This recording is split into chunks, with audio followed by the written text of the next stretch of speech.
Olá, tudo bem? Bem-vindo ao Café com Ações, um programa criado para, além de tomarmos um bom café, trocarmos ideias sobre economia e bolsa de valores. Saúde a todos! Criei o Café com Ações para exatamente mostrar a vocês como é que eu faço a seleção de informações, de conteúdos sobre economia, sobre bolsa de valores, exatamente para que a gente possa se afastar do excesso de ruído que existe na internet, na mídia, se distanciar daquilo que não tem relevância, muito conteúdo desnecessário e irrelevante para as nossas estratégias enquanto investidores. Precisamos, portanto, ser mais seletivos nessa busca por informações e buscar aquele conteúdo que efetivamente tem algum valor para a definição das nossas estratégias enquanto investimentos. Meu nome é Clóvis Faleiro, sou formado em administração de empresas e consultor empresarial, também criador do canal Viver de Renda. No dia de hoje do Café com Ações, nós vamos iniciar o nosso giro de notícias resgatando aqui uma notícia importante sobre a questão de privatizações, né? Esse é um tema controverso no Brasil, infelizmente. Os partidos de esquerda criaram durante muito tempo a ideia de que estatal era uma coisa boa, que isso significava fortalecer o Estado e gerar riqueza para a população. Um grande engodo, conversa para boi dormir, entendeu? As estatais, o que elas são, na verdade? Elas são território livre para ocupação política. É assim que a gente olha para a nossa história e, mais recentemente, né, diante dos sucessivos escândalos desvendados pela Operação Lava Jato, a gente viu que as estatais eram terra de ninguém, né? A Petrobras sendo roubada desavergonhadamente, Eletrobras, Correios e por aí vai. Então, eu trouxe uma matéria porque o Paulo Guedes, quando assumiu o Ministério da Economia, chamou o Salim Matar, o dono, o criador da Localiza, né? E ele chamou o Salim Matar, porque são muito amigos, e disse: Salim, vamos para o governo Bolsonaro, eu vou ser o ministro da Economia e você vai me ajudar a privatizar as estatais. E aquilo parecia uma coisa fantástica, né? Porque o Paulo Guedes é um liberal convicto, levando um grande empresário, Salim Matar, para tocar um programa de privatizações. Nossa, parece até um sonho, não é? E realmente era.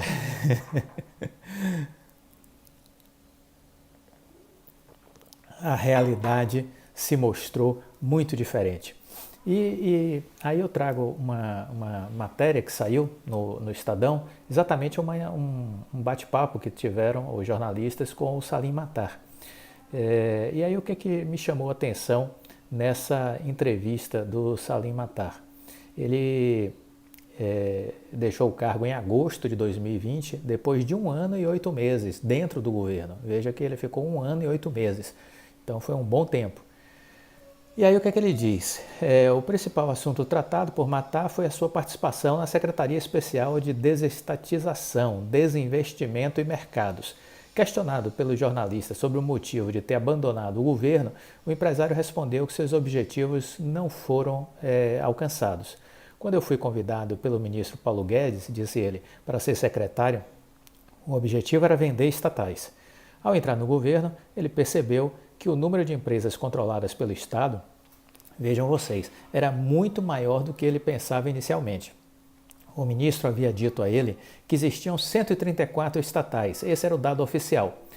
Ele disse que ao fazer o meu próprio levantamento, eu descobri que tínhamos 698 empresas, entre estatais de controle direto, subsidiárias, coligadas e investidas. 698 empresas com a participação do governo brasileiro. No mês de abril, Matar percebeu que dificilmente a pauta das privatizações avançaria, por conta da pandemia do coronavírus. O establishment não tem interesse na redução do tamanho do Estado e, consequentemente, nas privatizações das estatais, disse Matar. Segundo o empresário, o principal culpado é o Congresso brasileiro, que não tem apetite por privatizar companhias como Correios, Eletrobras, Banco do Brasil, Caixa Econômica e Petrobras. Para ilustrar, Matar citou o exemplo do projeto de lei que trata da privatização da Eletrobras, que está parado há 1 ano e 2 meses no Congresso Nacional. Poucas pessoas do Executivo defendem as privatizações também, ressaltou ele. Por esse clima não favorável, decidi abandonar o governo. Vi que a coisa não ia para frente, que o próprio governo federal não tem interesse nas privatizações, o Congresso também não quer, e o que é que eu ia ficar fazendo lá? Né? Na visão do empresário, a gestão de Bolsonaro não é liberal. Apenas o ministro Paulo Guedes é liberal. O presidente Bolsonaro não é, somente o ministro Paulo Guedes é liberal. Se dependesse dele, todas as estatais já teriam sido privatizadas. O principal ponto é que o ministro não pode fazer nada sem autorização do presidente e do Congresso Nacional, disse Salim Matar. Ele disse ainda que nos 3 primeiros meses na secretaria, ele recebeu a orientação de que as principais estatais não seriam privatizadas de forma alguma: Petrobras, Banco do Brasil, Caixa Econômica e o Banco do Nordeste. Houve uma mudança de posicionamento sobre as privatizações. Na medida que fui vendo essas mudanças, resolvi deixar o governo. Percebi que não ia conseguir realizar absolutamente nada. E aí depois ele fala um pouco sobre a história dele da Localiza, essa coisa toda. Mas o que fica então de importante é que essa constatação de que não existe clima favorável no governo federal e não existe clima favorável no Congresso Nacional para que as privatizações aconteçam. Por que essa resistência? Bom, a Lava Jato nos mostrou, né? As estatais são território livre para ocupação de políticos e partidos políticos, ok? Historicamente, isso acontece já há muito tempo.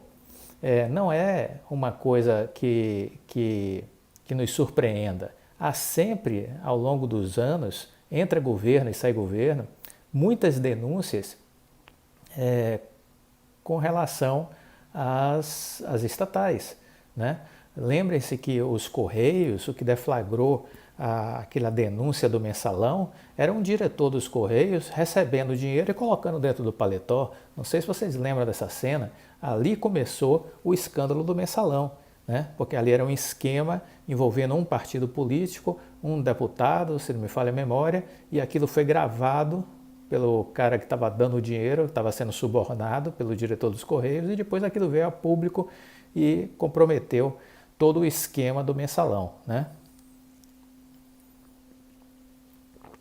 Então veja, se as estatais são empresas que não têm compromisso com o lucro, não têm compromisso com a geração de retorno com o acionista, porque elas podem ser ocupadas nas suas vice-presidências, nas suas diretorias, por pessoas indicadas por partidos políticos, por pessoas nomeadas pelo pedido de um governador, de um deputado, de um senador, né?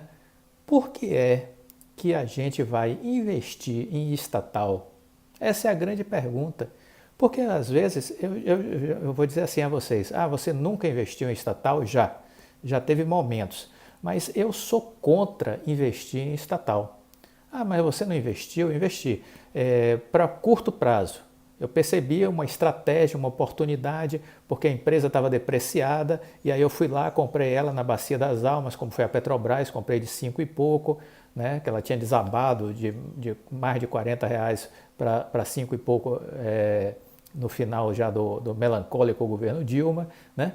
E aí, eu fui lá e comprei, porque eu tinha certeza que o Michel Temer ia nomear uma equipe de primeira linha para tocar as estatais. E foi o que aconteceu. Foi o Pedro Parente, que foi um dos melhores presidentes que a Petrobras já teve, que arrumou a casa.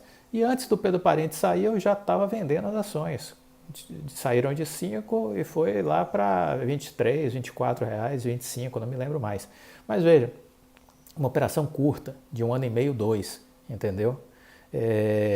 Então isso a gente faz. Mas para longo prazo não, porque você não tem o controle de que a certeza, a segurança enquanto investidor de que o próximo governo não vai pôr tudo a perder, porque ele pode pôr tudo a perder, né? O governo Temer até que aprovou uma legislação agora sobre estatais que dificulta mais essa coisa do apadrinhamento da indicação política. Mas, de modo geral, muitos presidentes que têm entrado aí, por exemplo, na Eletrobras tem um CEO fantástico, que é o Wilson Ferreira Júnior, que foi presidente da CPFL Energia. É um cara altamente preparado, uma das maiores autoridades na área empresarial de energia elétrica do Brasil.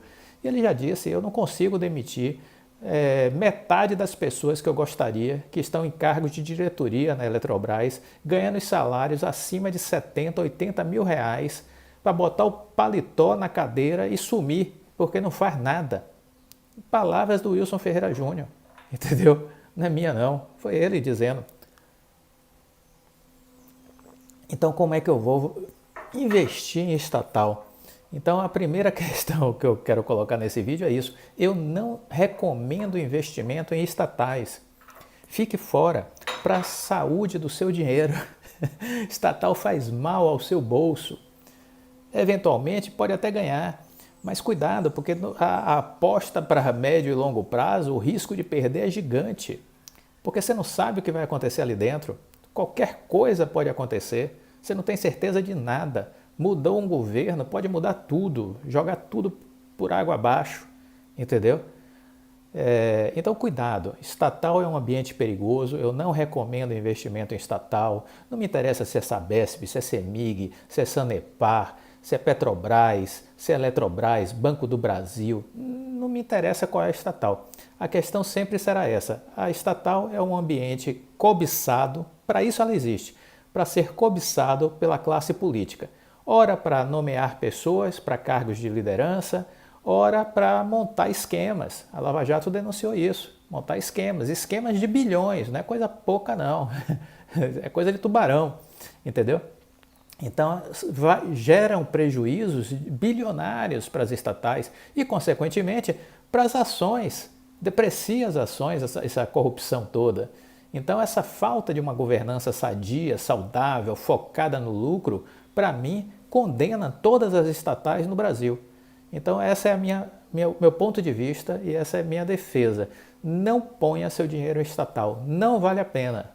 Isso eu aprendi ao longo de meus 14 anos investindo na Bolsa de Valores. Então, nesse início de ano, a gente está falando sobre investimentos, onde colocar o dinheiro, onde investir, onde não investir. Aqui fica essa dica. Não invistam em estatais. Não vale a pena. Entendeu?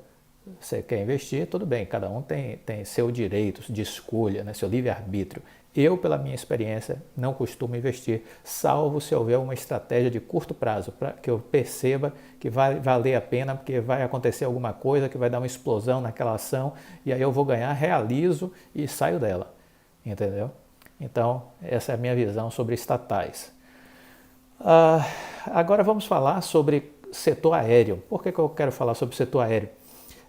Porque eu tenho uma ação na minha carteira que eu estou desmontando essa operação agora, essa semana, que é com a Azul. E porque o que aconteceu, né, com relação ao setor aéreo? O setor aéreo foi um dos mais afetados pela crise do coronavírus, né? Então, para vocês terem uma ideia, no auge do pico da pandemia no Brasil, quase que 90%, 90 e poucos por cento dos aviões estavam nos pátios, parados, não voavam. Então imagine o prejuízo para as companhias, né?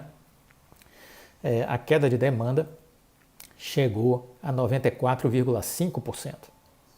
94,5%. Então, foi um ano terrível, o ano de 2020 para as companhias aéreas. Gol, Latam, a Azul, né? Então, o que é que a gente percebeu? As ações depreciaram muito e geraram, vamos dizer assim, a partir ali naquele mês de março, uma oportunidade. Eu na época não comprei a Azul, mas mais na frente, por volta de julho, eu comecei a comprar a Azul. Peguei uma boa valorização, né? Acima de 74%, 75%. Mas agora eu começo a desmontar um pouco a minha operação, porque esse início de ano eu quero ficar um pouco mais líquido na minha estratégia.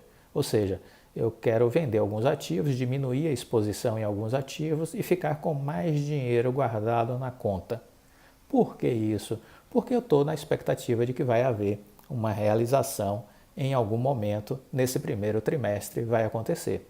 Uma realização mais aguda, não uma realização pequena, uma realização mais aguda. Por quê? Porque eu assisto isso acontecer há 14 anos. Então eu acredito que sempre no início do ano, no primeiro trimestre, acontece uma correção um pouco mais profunda. Então, baseado nessa minha crença, não quero que você acredite, estou apenas compartilhando o meu conhecimento. Pode ser útil ou não para você. Então, baseado nessa minha crença, eu estou ficando um pouco mais líquido. Mas eu quero dizer que isso não significa que eu deixei de enxergar a Azul como um potencial bom de investimento. Continuo enxergando ela como um bom potencial de investimento. O ano passado foi ruim, mas ela começou a se recuperar. Das empresas aéreas foi a que melhor enfrentou a crise, tem uma excelente administração, abriu vamos dizer assim, uma linha de frente na área de cargas, investiu no crescimento aí de transporte de cargas. Isso acabou virando um negócio promissor para a empresa. E vem se reposicionando em outros destinos, vem ganhando mais mercado. No balanço de 2020 foi a empresa que mais cresceu, foi a Azul. Boa administração e aproveitando as oportunidades, né? Então, por exemplo, o presidente da Azul, o John Rogers, ele disse: no pré-Covid as coisas estavam indo super bem, os voos estavam cheios, seria um ano recorde para nós, da Azul.